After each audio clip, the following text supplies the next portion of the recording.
यहाँ फेरि हाम्रो साथी भेटघाट भइसक्यो है, परिचय भइसक्यो हाम्रो साथी। यहाँको चाहिँ त्यो सामान झार्ने यताउति टटफट उहाँको धेरै राम्रो रहेछ क्या। अनि सर म तपाईँलाई घुम्टो तानेर देखाइदिन्छु भन्दै चाहिँ हेर्नु न, मुस्कान फेरि शाहरुख खानले कहाँ भ्याउँछ त केटाहरूलाई।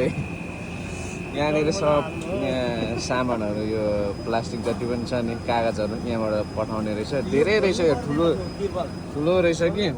फ्याक्ट्री यताबाट सामान झार्दैछ कसैले उता हो, अनि यताबाट सबै जाने उता सबै रहेछ।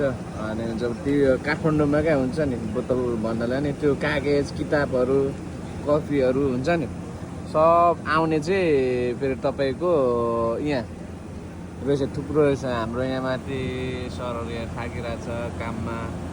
यो स्ट्रगल धेरै छ नि, हो काम भनेको काम हो है। म नि साथीसँग आएको अहिले पनि मैले तपाईँहरूलाई आदि देखाइसकेँ। अहिले चाहिँ ठ्याक्कै 8 बजिसकेको छ। अहिले मान्छेहरू आइरहेछ, बट्टाबट काम गरिरहेछ आफ्नै तरिकामा, आफ्नै लगाएर न आफ्नै पारामा। आँखामा त एउटा सेट दिएको एउटा खोइ छैन है क्या।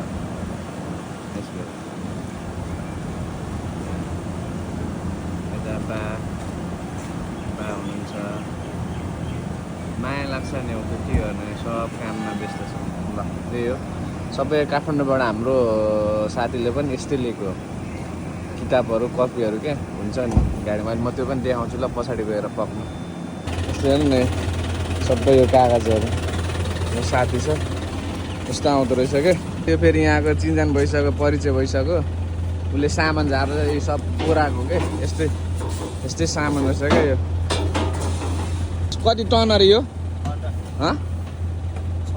6 टन ल्याउनु भयो क्या। यो चाहिँ हामी मनी फ्री थिएँ अनि जाउँ न त भनेर चाहिँ हामी आएको क्या। साथीसँग सामान राख्दैछ, यहाँ झार्दैछ सब यस्तै है त। ल अझै धेरै म फेरि काठमाडौँ पोखरा जाने लगभग हामी यहाँबाट हेर्नु कत्रो छ क्या। काम गर्ने मान्छे नि वाल छ यहाँ। अझै म अब के हुन्छ तपाईँहरूलाई देखाउँछु है त। कति वर्ष भयो दोस्त यहाँ काम गरेको? यता 3 वर्ष भयो। 3 वर्ष? 3 वर्ष भयो। 3 वर्ष हेर्न ज्यान यस्तो देखाउनु त। यो मारेको छ त केटाहरूको ज्यानले त।